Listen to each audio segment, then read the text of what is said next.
banyak peminat juga di Kota Madiun itu yang membutuhkan maggot, baik itu fresh maggot untuk pakan ternak lele, untuk pakan nila, untuk gurame, dan juga untuk menghobi pancing sebagai bahan untuk campuran pelet untuk pancing.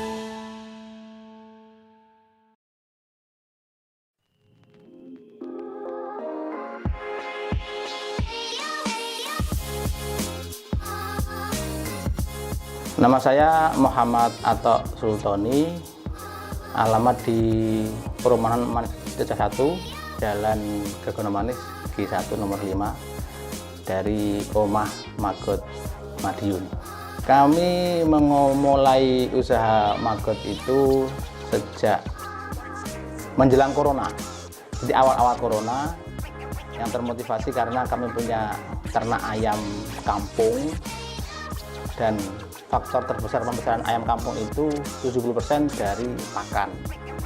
Nah, untuk mensubstitusi pakan dari pabrikan yang setiap hari itu mahal, maka kami berinisiatif untuk mengkonversi makanan ternak kami dengan mencari alternatif. Ketemulah maggot.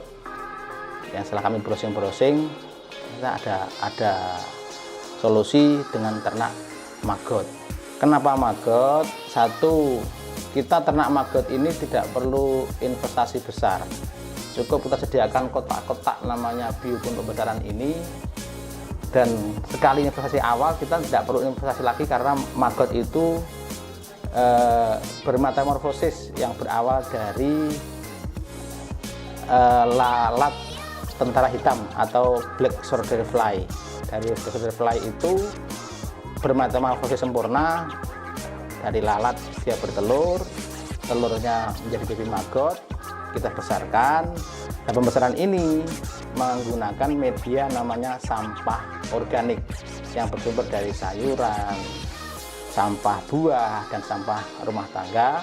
Setelah umur 15-20 hari, maggot kita panen untuk kita kasihkan kepada ternak-ternak kita, ayam kita. Dan efeknya apa? Ternyata banyak peminat juga di Kota Madiun itu yang membutuhkan maggot, baik itu fresh maggot untuk pakan ternak lele, untuk pakan nila, untuk gurame, dan juga untuk menghobi pancing sebagai bahan untuk campuran pelet untuk pancing. Dan kita setelah itu malah berkembang mengolah maggot menjadi maggot kering atau tray maggot yang kita label dengan nama Gigafit. Dan dari maggot juga kita kolaborasi dengan formulator pupuk, menghasilkan pupuk organik cair yang bermanfaat untuk nutrisi organik cair untuk ternak dan pupuk organik cair untuk segala jenis pertanian. Kebutuhan pasar saat ini untuk maggot dengan berbagai jenis yang saya sebutkan tadi sangat terbuka.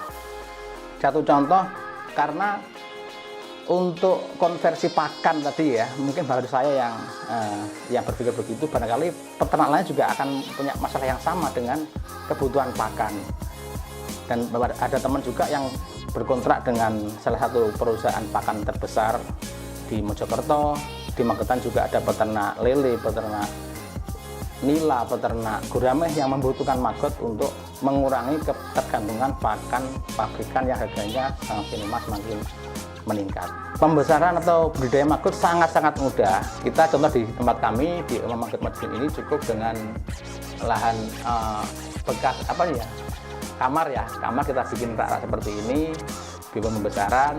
Ini juga dimanapun bisa. Dengan ekosistem secara umum di Indonesia dengan iklim tropis sangat memungkinkan untuk ternak maggot, budidaya maggotnya mudah sekali.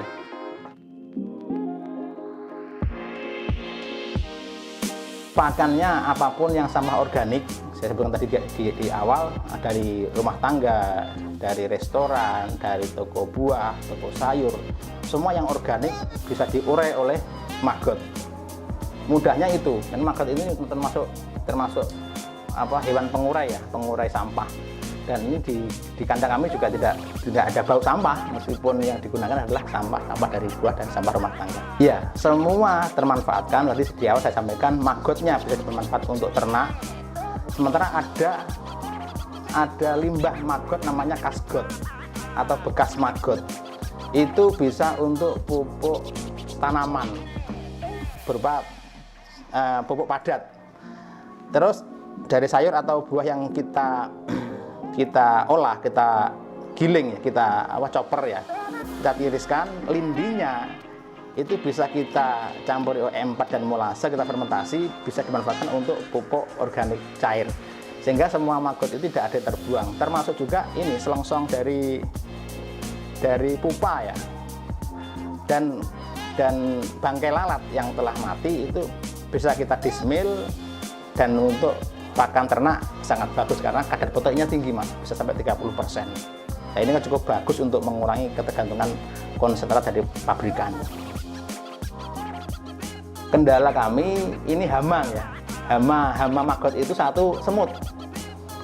Semut itu bisa mengganggu ekosistem dari lalat di kandang insektarium dan bisa memakan baby maggot yang belum dewasa, bisa dikerumuni sama semut. Yang kedua, tikus.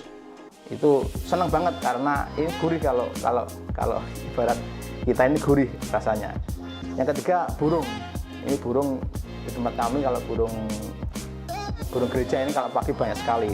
Ini diantara kendala yang kami alami. Ini sebenarnya ada beberapa efek positif ternak maggot ya. Pertama, ada nilai ekonomis karena nilai jualnya juga lumayan. Jadi kalau fresh maggot ya harganya juga bisa sampai 10.000 per kilo. Dan ada efek sosial karena ini bisa, kalau gerak bareng untuk ternak maggot, ada aspek sosial berupa sampah sama organik itu cepat terurai daripada sampah organik diurai menggunakan composting. Ini lebih cepat menggunakan maggot karena hanya butuh waktu 2 sampai maksimal 3 minggu sudah menjadi pupuk organik cair, pupuk organik padat, dan bisa maggot bisa kita gunakan untuk konversi pakan. Sangat mudah. Caranya gimana? Kalau mau memulai, bisa dari fase telur, bisa dari fase pupa, dan kami insya Allah ikut menyediakan dua-duanya itu karena di kandang di kami di Maggot Madiun ini juga menyediakan telur maggot juga ada, pupa juga ada, maggot kering juga ada, maggot fresh juga ada, pupuk organik cair juga kami sediakan, meskipun jumlahnya tidak banyak tentunya karena jumlah kandang kami juga terbatas. Sejauh ini alhamdulillah kami bisa kolaborasi ya. Kemarin kami dengan Dinas Disperindak itu digandeng Disperindak untuk mengembangkan budidaya maggot yang berbasis di Pasar Besar Madiun. Itu untuk pengurai semua sampah organik di Pasar Madiun. Dari Disperindak punya obsesi bagaimana caranya supaya semua sampah organik itu tidak sampai dibuang ke TPA tapi bisa diolah di pasar dengan menggunakan media maggot. Yang kedua, kemarin kami juga digandeng sama PT Pertamina untuk CSR-nya. PT Pertamina punya CSR untuk budidaya maggot. Kami juga jadi konsultan di sana pengembangan maggot di daerah dekat depo Pertamina. Itu yang kami tahu di Madiun belum banyak Mas.